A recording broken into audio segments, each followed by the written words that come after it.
Hello and welcome back to the AA NBA podcast. I'm your host, Aiden Hammond.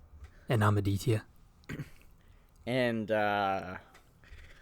we had quite the week in the NBA this last week. Aditya, you want to start us off? Yeah. So, starting us off, I guess it would make more sense to talk about this series first because the news coming up is related to it. But the Clippers got pounded. All right, so we're talking about the Clippers first.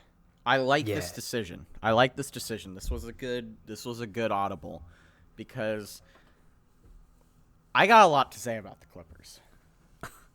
Yeah. Same. You wanna take lead on this one? Yeah. So I want to start out by saying, I don't know if you want me to do like a song and dance or like just, like a song about how wrong I was, but I was so fucking wrong about the Clippers, dude. It's insane. I thought the Clippers were going to win the championship with ease this year. Like, besides the Western Conference Finals, like, I thought they were going to be great in the first round, be great in the second round, and be great in the finals, and then have some trouble with the Lakers. But I mean, fuck, dude. They didn't look at all like the Clippers that they were supposed to be on paper. They have one MVP caliber player, one borderline MVP caliber player when he plays well, and two six men of the year. Yeah. And then besides them, an excellent supporting cast. I'm shocked. I think a big red flag was how hard it was for them to beat a Dallas team without Porzingis. I think that was the first sign. But the whole I don't know if it was the bubble or what, but Paul George was ass, which was expected because it's the playoffs. But Kawhi in Game 7 was horrible.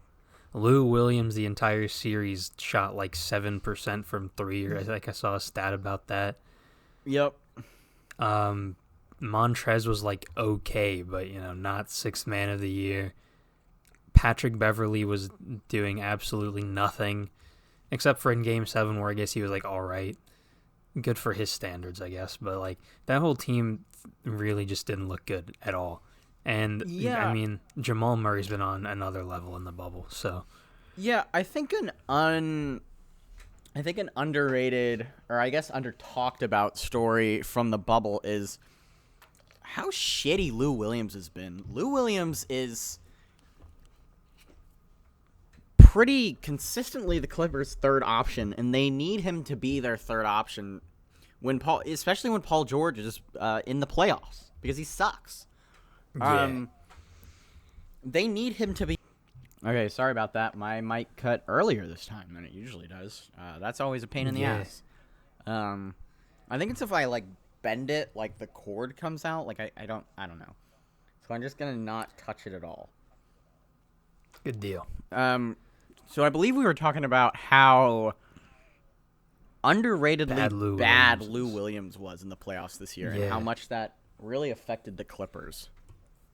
I pulled up his playoff per game totals over his career, and even though he was a less of an option, I guess he is still expected to be a reliable scorer. But this year in the playoffs, so compared to last year, he averaged 21.7 points per game. He dropped to 12.8, which again is expected because he's now a third option on that team. He went from his assists went down a little bit, rebounds went down a little bit. That stuff's not really super important. His 3-point percentage though was at 23.5%, and this is over the entire playoffs, not just the Nuggets series, right? Yeah. And then everything else was about the same, but that 3-point percentage drop kind of hurt. Yeah, that's a problem for the Clippers, and that's something they're going to need to figure out. I think that if I don't know. I don't know. I forget, it might have been on Legal Alerts, but I saw this post that was like, there was concern in like the Clippers organization or whatever because like in Game 7 against the Nuggets, like the most important game of the series, advances them to the conference finals. There was stuff that like Doc Rivers couldn't have players out there for more than like 3 or 4 minutes without them getting super winded. Like they're just completely out of shape. I don't understand how that happens. Like, if it was, like, the first couple games of the restart and teams were having trouble with that, that's one thing. But, like, we've been playing basketball for, like, a good 6 weeks now. Like, that shouldn't be a problem for the Clippers anymore. Yeah. Like, they've played, the second most games out of anybody. Obviously, the Celtics have played the most. Nuggets have played the most, right? Well, the Nuggets and Celtics have played the most. But they're... but the second most, because they've had a series that went to 6 and then a series that went to 7. They've played the second Nuggets most games. had 2 series that went to 7. Yeah, I know. So the second most. Wait, but didn't the Celtics have a series that went to 5 only? Or 4? Was it a sweep against the Sixers? Oh, wait. Yeah, that's right. So, yeah, just the Nuggets. Well, the thing, too, is the Nuggets didn't get a break. Like, the Clippers had at least, like, 2 or 3 days off. But the Nuggets they played the Jazz, had a day off, and then played the Nuggets right away. Yeah. Yeah. Kawhi Leonard, though, I get it. He was shitty in Game 7, but, like, people need to relax on Kawhi Leonard a little bit. He was the Finals MVP last year and dragged that team to the Finals. He beat the MVP, and the second best player was Kyle Lowry. And Kyle Lowry's great, but like, on most other teams, he's not the second best player on the championship team. He's just not. And he was pretty bad in the playoffs last year. So, I don't know. Like, I saw some pretty egregious Kawhi Leonard takes. Like, he's not a top 3 player in the league anymore. Kyle Lowry wasn't that bad. He was terrible. He was pretty solid in the playoffs. He was bad early on, but he picked it up later. He wasn't great in the finals. He was okay. He wasn't second best player on the championship team, though, in the finals. And I get it. They got a little bit of a break because Kevin Durant and Klay Thompson, whatever. But they still won it. And I mean, this is worst case scenario for the Clippers. They don't have any chemistry. Like, Paul George sucks, and he's their second highest player. Like, he sucks. He's terrible. He should be in his prime, and he's like, what, he's 29 years old, 30 years old, and he's just garbage. He's terrible. Like, having somebody that's this bad in the playoffs, like Russell Westbrook in the Rockets, is a liability. He's 30 years old. He should be their second best player, and maybe argue... Well, they signed him to be their second best player. Yeah, exactly. And, maybe if Kawhi's having an off night, he should be their best player. And it's a problem. He's terrible. He's so bad in the playoffs. So consistently bad. And he can't blame it on the bubble now because he said he worked through all that. Exactly. Like, I have never seen... The bubble is such an interesting thing because some players play so well compared to usual. Like, Devin Booker was already great, but he took a step up and was, like, leading a playoff team, or a potential playoff team. I mean, yeah, they didn't lose. And Jamal Murray, like, he went from, like, a really great scorer and, like, a borderline all-star to, like, a superstar in the bubble. Yeah. And... the Clippers just straight had the opposite of that. Like, Paul George was, The problem is Paul George is expected to be bad in the playoffs, but the entire rest of the team went to trash. Exactly. Like, in Game 7, they just didn't give a shit. Like, when everybody, including Kawhi Leonard, who I would still consider the second best player in the world, plays badly... Third. Behind who? LeBron and Giannis. Really? I think Giannis is still behind Kawhi. That's fair. I mean, they both got bounced in the second round. Yeah, they both got bounced in the second round, but Kawhi beat him in the playoffs a year ago and has more rings and stuff. So I would still... That's true. I would still consider Kawhi. I would still put Kawhi above him. But that's besides the point.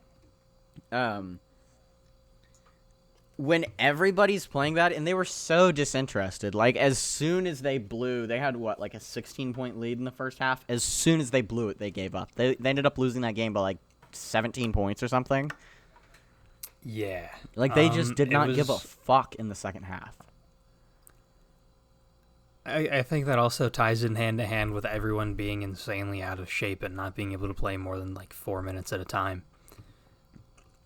You can't come back from a lead when you have to change your rotations every 5 minutes. Like, that's just not going to happen. But also, like, Kawhi was, like, 6 of 22 or something.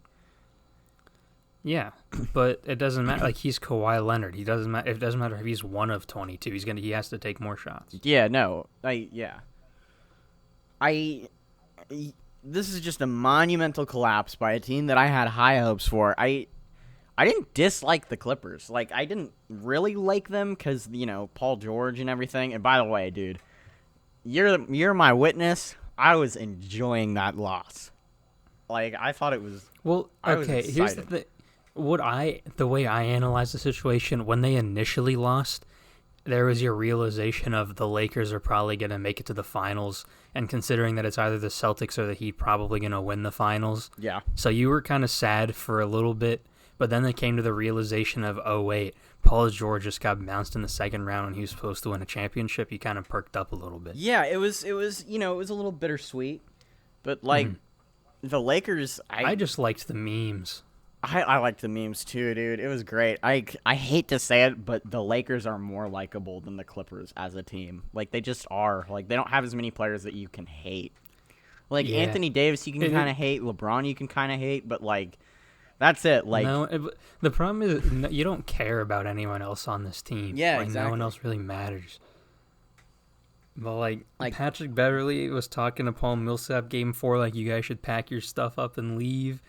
And it was like, dude, you saying Steph Curry the next 5 years are mine. That would be great if, like, conference finals next year, like, the Warriors beat the Clippers. Or, hell, in the second round, the Warriors beat the Clippers. Like, that would be great. Yeah. So now, let's get into Doc Rivers a little bit, because Doc Rivers was on the hot seat. Well, not really. He basically, like, immediately after the series was over, like a day later, reports came out that Doc Rivers was returning to coach for next season. Yeah, but do you not think that he had to talk to ownership, like, a little bit, like, and be like, hey, this is on me, like, I get it if you want to fire me? I don't think so. You don't think so at all? I disagree, actually. I think when it comes to stuff like this, you can't blame the coach when your second star player is missing a wide open layup, because Paul George missed a wide open layup. Wide open. Yeah, he was bad, but, like, that's Doc Rivers. When Kawhi Leonard, the guy you gave a max contract, is missing their shots, like, this whole team just, like, no matter what the game plan Doc Rivers drew up, if the Clippers are missing their shots, they're not going to win. If they can't play more than a few minutes, they're not going to win. No, I get it, but, like, that's Doc Rivers' second blown 3-1 lead as the Clippers head coach, third blown 3-1 lead in total. He has the Finals MVP, a top 3 player who's also just happens to be a top 3 player in the world. A superstar, all-star, whatever you want to say, who, even though he's ass in the playoffs, like, coach him. Like, coach him. And then you... if it was that simple, then he would have been coached in Oklahoma City. Well, I think that Doc Rivers is a vastly superior coach to Billy Donovan. But... yeah, but you can't coach someone to, not miss. I mean... especially when they're not missing in the regular season. Yeah, I don't know. I just, like... I think that some of this blame... blowing a 3-1 lead is... I'm not saying it's he's on the blameless, couch as well. I'm not saying he's blameless. I'm just saying, like, I don't think his job was as in jeopardy as people thought it was. Yeah. Hold on, you vamp for a second? I gotta do something real quick. All right. Also, I know Aiden's not here, but like, I'm saying like, in terms of coaching out there, we'll get to this in the next little bit here, but it's not like there was any super amazing candidate that's proven themselves in the playoffs that could come and replace Doc Rivers. When you're a championship team like this with Kawhi and Paul George, you don't want to typically go in and bring in a rookie coach unless you're absolutely confident in what they can do, which would happen with Nick Nurse. And I'm assuming the Nets are very confident in Steve Nash to bring him in, but like, unless you absolutely know, like, this is our guy, he can lead us, you don't want to fire your experienced top-tier coach. I guess he's not top-tier, but, like, he's up there, one of the better coaches in the league, for, some random person, or especially for someone like Mike D'Antoni, who's also not known for his playoff experience. Okay, I am back, and I agree. I second what you were saying. All right, so speaking of Mike D'Antoni, he's out. He is no longer the Rockets head coach. Yeah. He's gone. He didn't get fired. They wanted to bring him back, but he informed them that he was leaving. Which I don't know why he's acting like a big shot there. Like, he's part of the reason they've been so ass in the playoffs the last couple of years. I mean, 2017? 2018. Where they missed 27 threes in a row. Yeah. That, I mean, that's just unfortunate. But after that, yeah. I mean, do you think maybe he just... Wait, what? Well, I was going to say, do you think that, like, part of it is maybe he's pissed at Daryl Morey for forcing him to run micro ball? Because I think that was a lot more Daryl Morey's decision than Mike D'Antoni. I think if Mike D'Antoni had a choice, he'd want a center. Maybe not Clint Capella over Robert Covington, but I think he would have been like, hey, please go out and, like, just sign me a free agent center. Just please, before the bubble. Like, Yeah. I think... I don't want to be that guy, but I think he just might not want to coach Russell Westbrook anymore. I don't think that Russell Westbrook is... He said... Westbrook said it best after Game 4. He's like, I'm just kind of running around out there. And then, like, there was stuff, like, he was breaking off of plays to go basically do what he wanted on the court. He wasn't, he wasn't, like, especially when it came to the playoffs, he wasn't, the Russell Westbrook of before the shutdown that was averaging, like, 30-some points and only taking 1 3 a game. He went back to taking his contested middies and shooting threes and stuff instead of just attacking the basket. I mean, but... I think...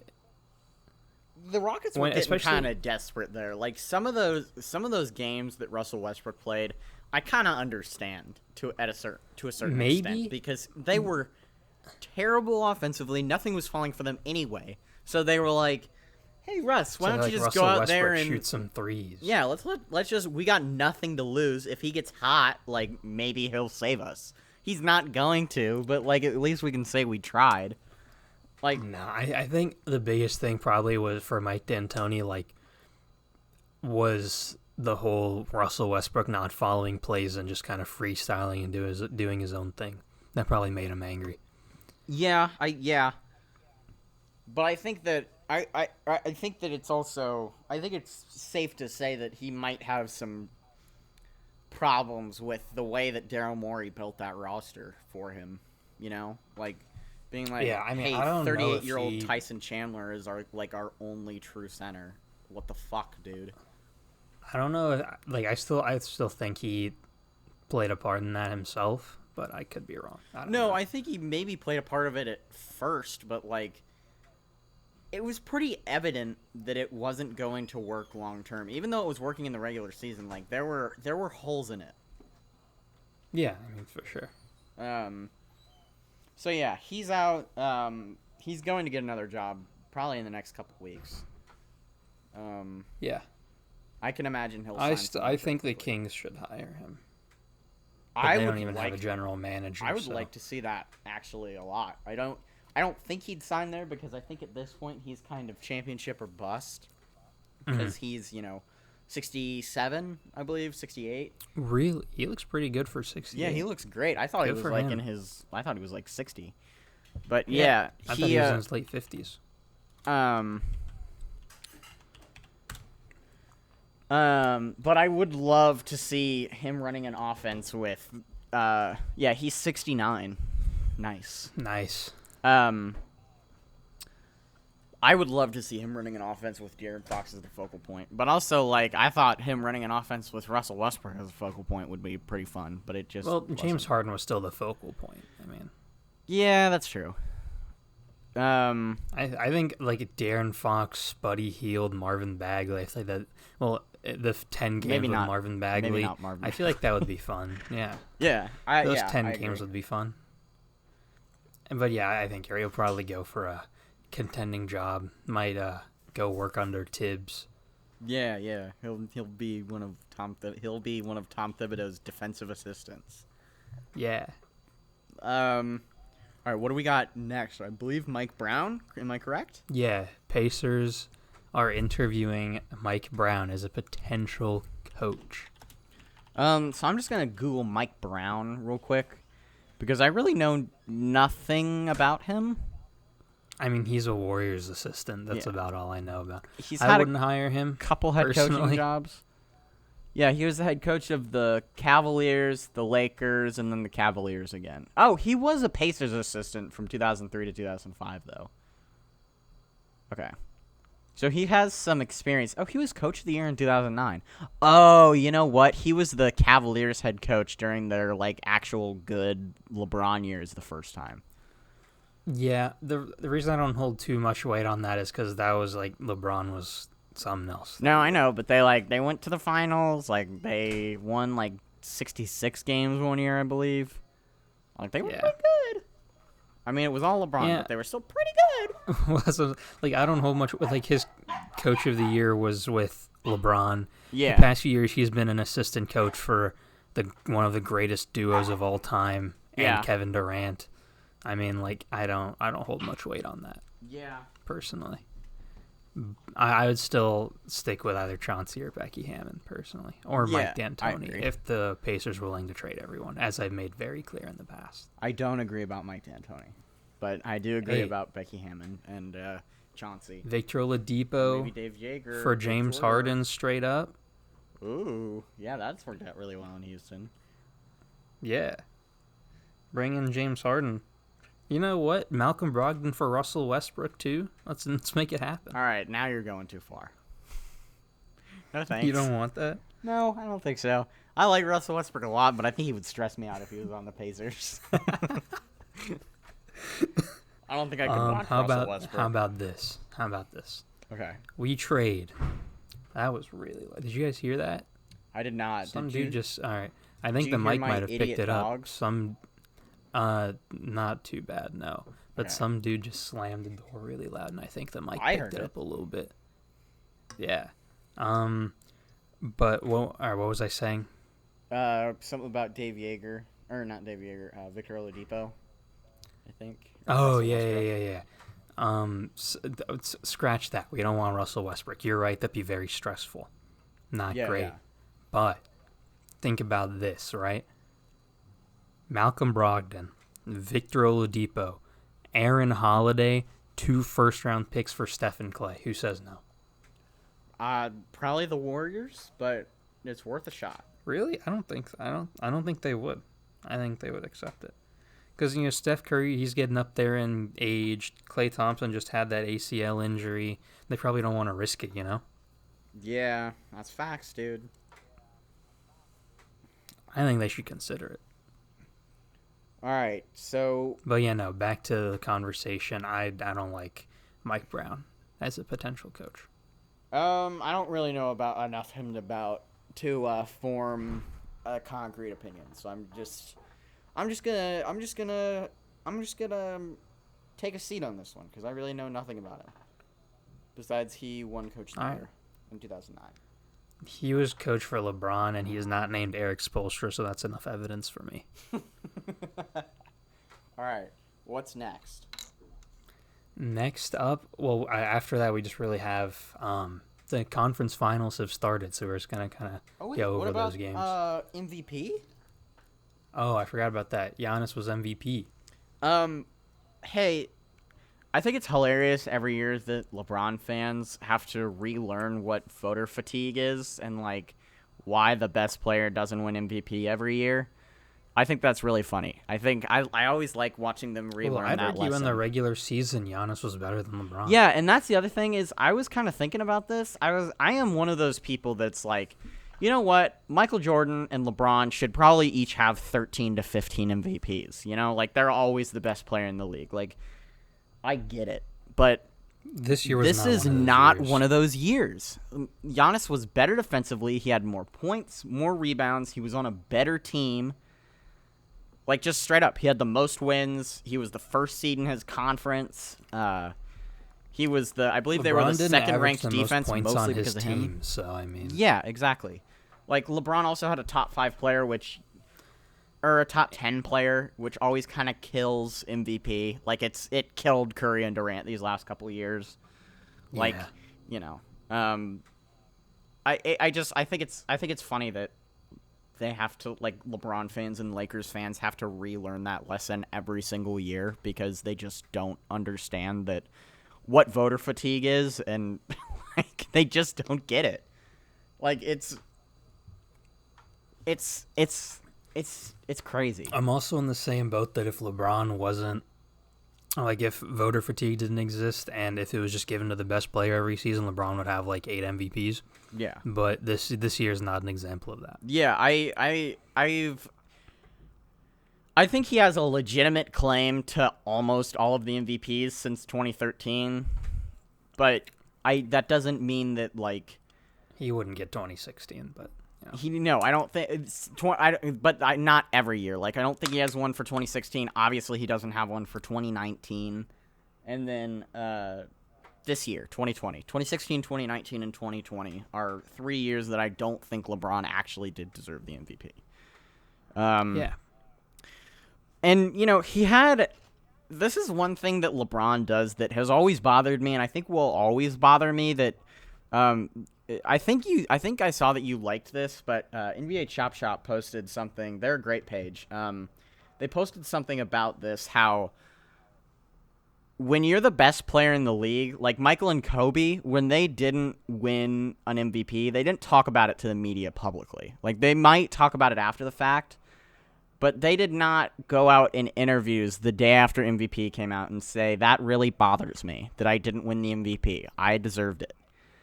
And the problem is I agree. LeBron's in the conference finals right now. LeBron has bigger fish to fry than winning not meaningless, but a regular season award that has no bearing on the playoffs. Like, people understand, like, if you, like, LeBron getting his, 5th MVP, right? This would be his 5th? Yeah. It's like, think about it this way. If you don't think LeBron is the greatest of all time, what pushes the needle further? 5th MVP or 4th championship and 4th finals MVP? Exactly. A 50-year-old that's watched Michael Jordan and Kareem and Kobe Bryant play and LeBron James is not going to be like, LeBron's 5th MVP is a lot more meaningful than his 4th ring, you know? Like, it's... Right. It's LeBron, in order to continue, like, regardless of what your opinion is on who the greatest of all time is, championships just straight up mean more. Like, they just do. They mean more to everybody. People always bring up rings before they bring MVPs and bring up MVPs in the GOAT debate. That's why Kobe has a legitimate stake to some people in the GOAT debate. Like, that's why, like, if people just went on MVPs, he probably wouldn't even be a top 10 player of all time. But people go on rings and MVPs, and they go on rings first, and Kobe has 5 rings. Yeah. The only reason, like, I've seen this, like, said, and it makes a lot of sense, by, like, anytime, so, like, not anytime, but, like, a lot of time when people say, like, Kobe is the greatest of all time, a lot of people just say, like, he kind of just modeled his game after MJ. He just did it slightly worse, you know?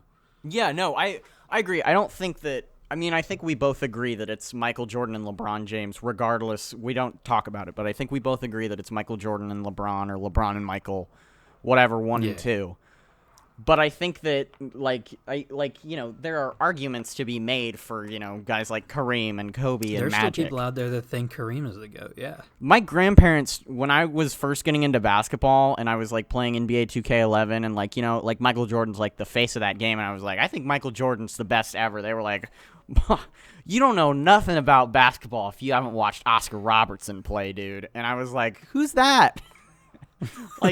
They were they legitimately thought that Oscar Robertson was the greatest basketball player of all time. Mad respect to Oscar Robertson.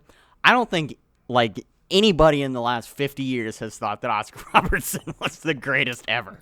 I don't think that anyone ever has thought that Oscar Robertson is the greatest. Because Yeah, I don't know. Bill Russell and then Kareem and then Mike. It was Bill Russell and then it was Dr. J and then it was Kareem. I don't know where Oscar Robertson falls in there, but regardless, everybody has their own insane opinions about basketball. Yeah. But I think back to the point, LeBron, I get it. You should have 10, 12 MVPs, but a fifth one over a fourth ring is not going to...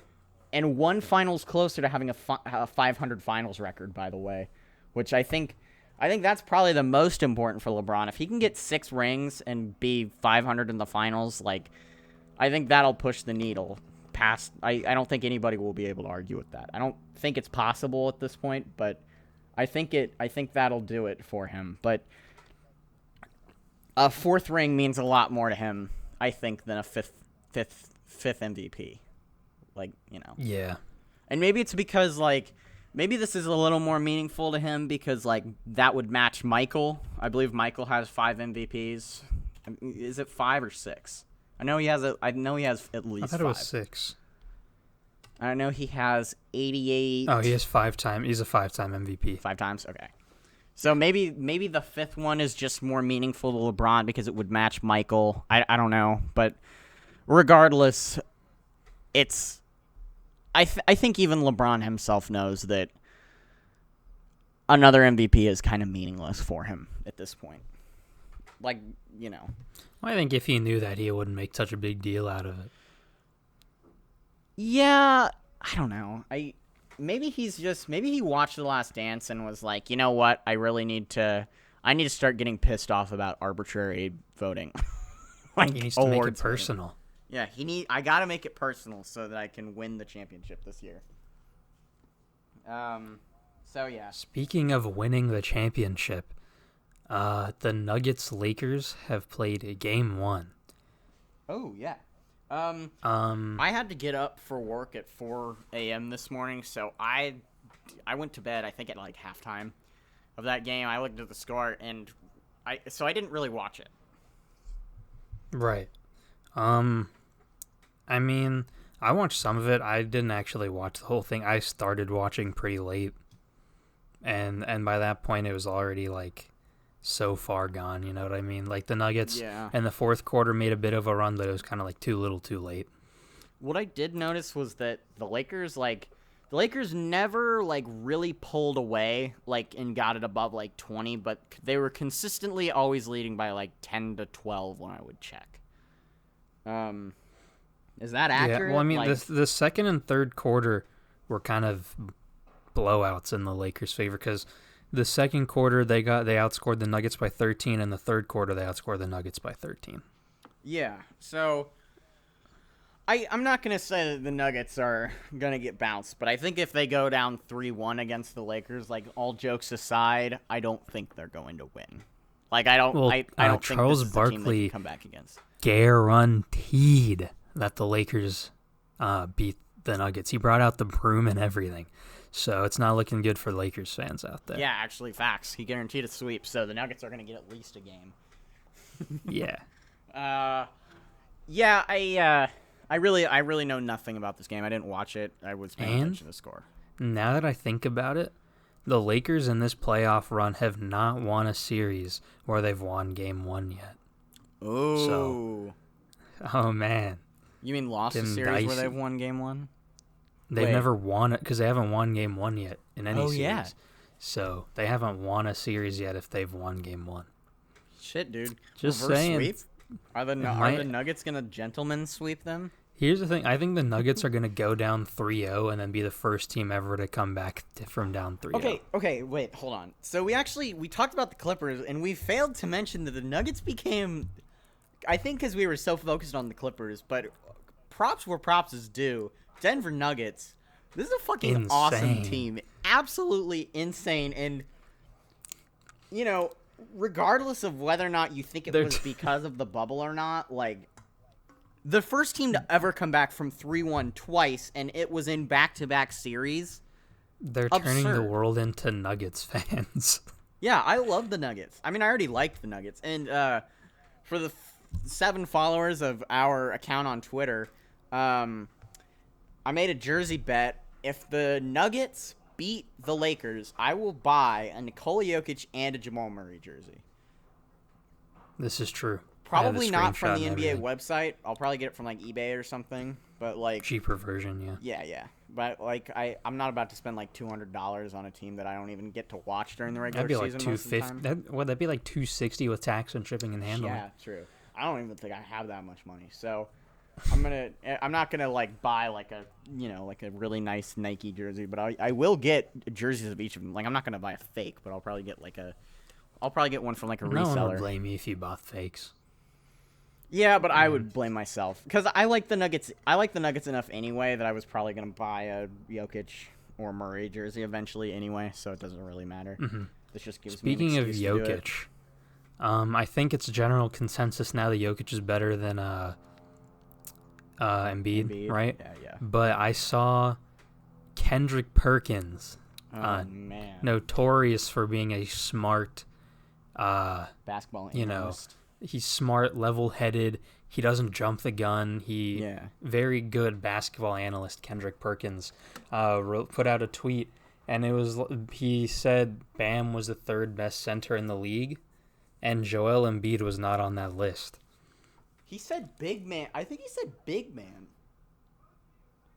Because he said Anthony Davis. He said Jokic, Anthony Davis, Bam. Which implies that he's also talking about Giannis. Because Giannis is a big man. Well, according to Kendrick Perkins, he probably considers Giannis a hybrid because that's a thing to him for some reason. A hybrid of what? I don't know. I mean, he calls Steph Curry a hybrid. Like, what do you want, bro? Oh, man. But like, are you good? Oh, no, I might have killed him. But, No, I'm good. He calls Steph Curry a hybrid? It's like, he's so dumb. But, yeah, Embiid was nowhere on that list. Bam's better than Embiid, confirmed, because Kendrick Perkins said it. But, I saw, like, then right under that, I saw, like, a quote tweet, and it was like, a healthy, motivated Joel Embiid is the best big man in the league. And I was like, yeah, that's true. Yeah, but he's never been healthy and motivated at the same time. I mean, you're talking about a player that we've never seen before. No, we've seen it a little bit. We've seen him motivated and we've seen him healthy, but we've never seen both at the same time. No. There have been games like if you go, like, I think we've talked about this before, like, if you go like a month of nothing but, making fun of Joel Embiid or like scrutinizing him for being bad, he'll get like 2 games in a row where he'll drop like 45 and 20 for 2 games straight, and then he'll get back to like normal, like unhealthy, unmotivated Embiid, yeah. But he's still unhealthy during those games. His motivation just takes over, and he's like, it overpowers his 5 hours of sleep. And yeah, I think that might be why he wants to go to Miami, because he's like, Jimmy Butler got me to play right. I know we talked about this for like 20 minutes on the last episode, so I don't want to talk about it again, but Joel Embiid in Miami is the best possible version of Joel Embiid we could see. He would be a Hall of Famer in Miami. Just straight up. Because if he doesn't get his shit together, Spo's going to bench him. Yeah, exactly. And I'd like to see that. I think that would be less of a pain in the ass to watch than Giannis going down there. But it also like they would be good, like Joel would be. And regardless, like, I want to see Joel Embiid succeed. I know that we make fun of Joel Embiid a lot, but he's a great player to watch. Yeah, And when he's not playing he's hot, when he's like on, like he's one of the most like he looks like Hakeem. Dominant players in the league. Like Hakeem. It's like it's like watching a not reincarnation because he's not dead, but a player reincarnation of Hakeem Olajuwon, who is like, one of my 2 or 3 favorite players ever. Like, I love watching Joel Embiid when he's playing well. So seeing Joel Embiid in Miami with that workout system and teammates to motivate him is something that I really want to see. Speaking of Miami, do you want to go ahead and talk about that series? Yeah, the Heat Celtics. Miami's fucking good. Conference, dude. Yeah, Miami. The thing is, too, both of these games have been super close. Celtics will be up like and 6 or 7 points Celtics. with 4. Yeah, Celtics will be up like 6 or 7 points with 40 seconds left, and Miami will just come out and win the game. I want to say something. The Heat are kind of growing on me a little bit. Yes, sir. Heat really, Nation. No, not that far. But I really hated the Heat for most of this season. But watching them beat the Celtics the way they're beating the Celtics, and Jimmy Butler and Goran Dragic's antics, I'm not about to say that I love Jimmy Butler, but you can say it. It's okay. We won't think less of you. I'm liking him a little more. I am. He's growing on me. Nice. The coffee shit's growing on me a little bit.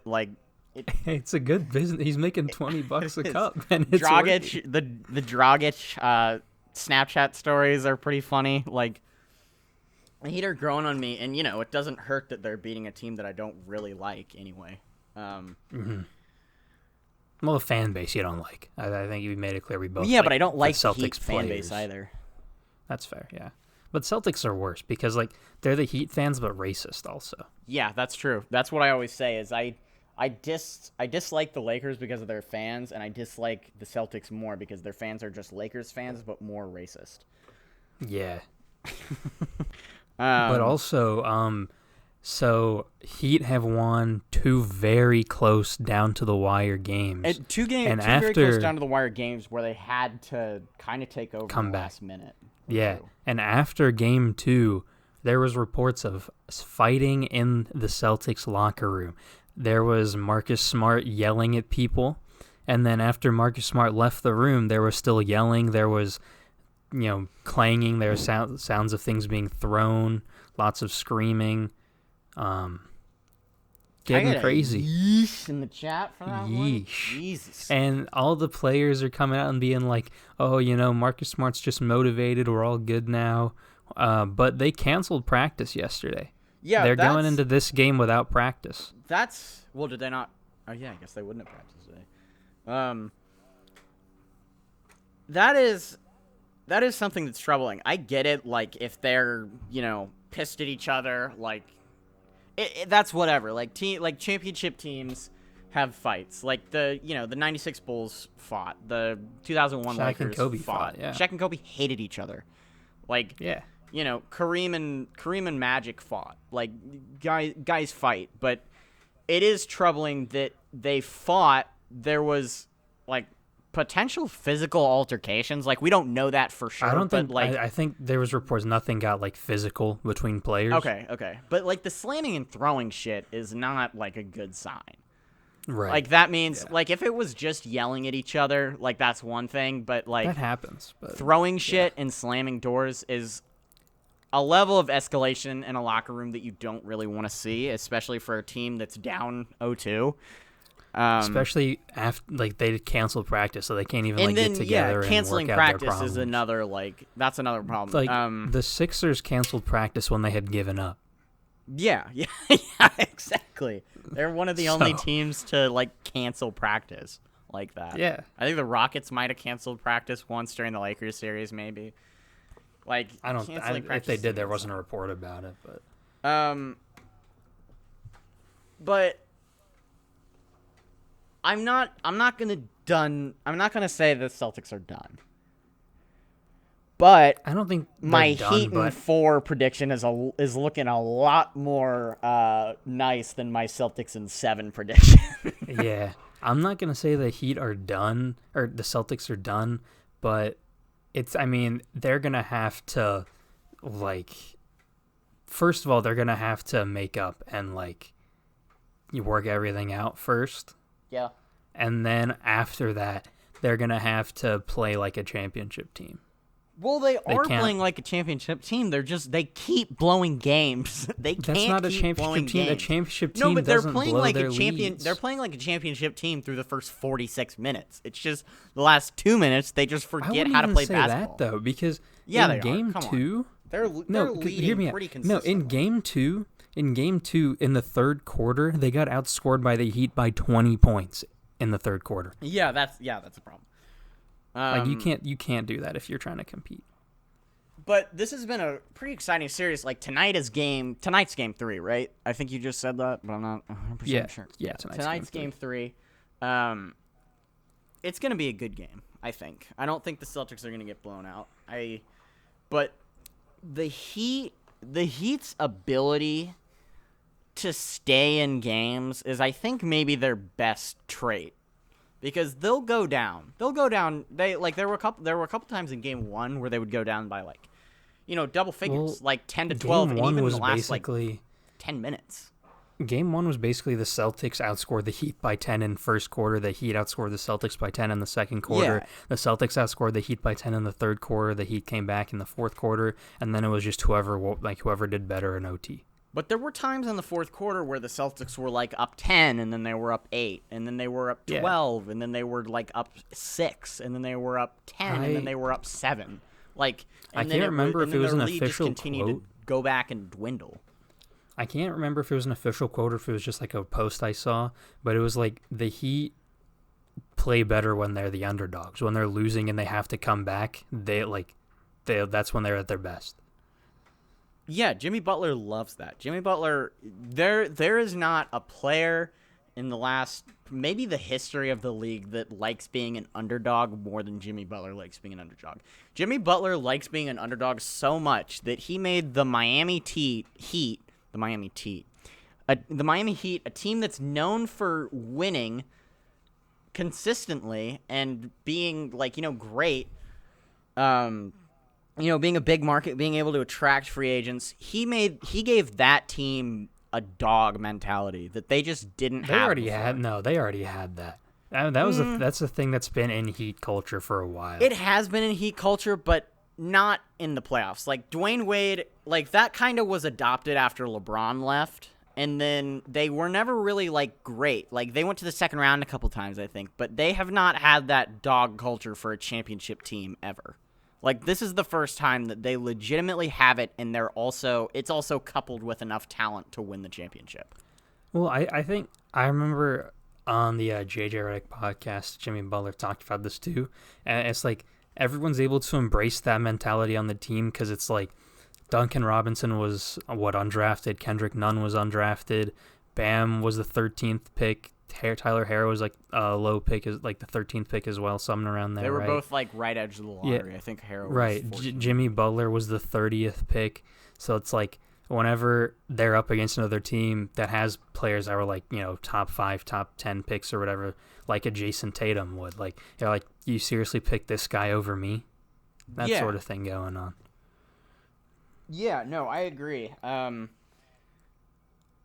think that the Heat have a much better chance than the Celtics do of beating the Lakers, by the way. Yeah. I think that they're a much bigger matchup issue for the Lakers. Just straight up. I think they are. Yeah. Now, if the Celtics still had Scary Terry, maybe it's a different conversation. Yeah, if they gave Scary Terry $50 million instead of Charlotte. I think it was $80 million, right? Or was it 50? It was I think 3 years 50. It was 3 years 53 or something. It was ridiculous. Yeah. Too much for Terry Rozier. Yeah. Is that all we got? I was gonna say something. I forgot. I feel maybe we had one more thing, but I'm not sure. I was gonna say something about this series, but I forgot it. It was about them having it was before you said they had the best odds to beat the Lakers. I can't remember what I was going to say.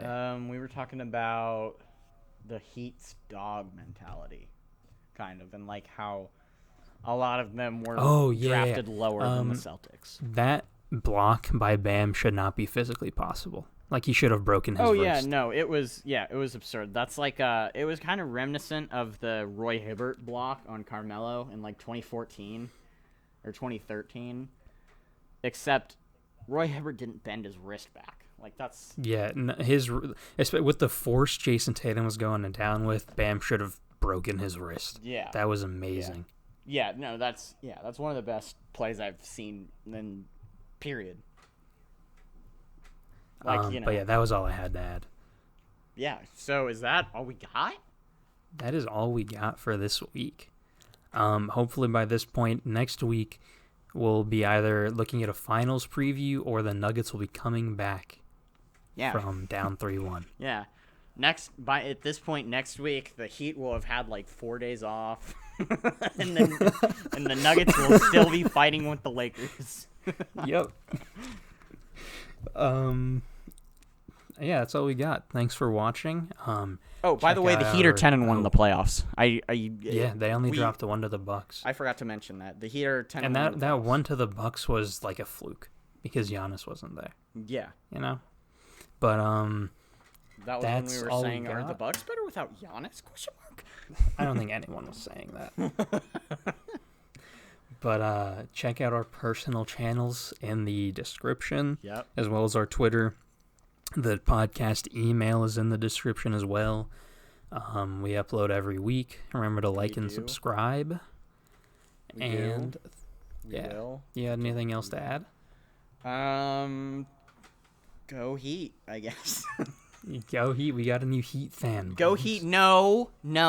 Go Heat, because I think they can beat the Lakers more than that. And Jimmy Butler's kind of growing on me a little bit. But I'm not a Heat fan. Just don't say that. He will be by this time next season. Don't say that.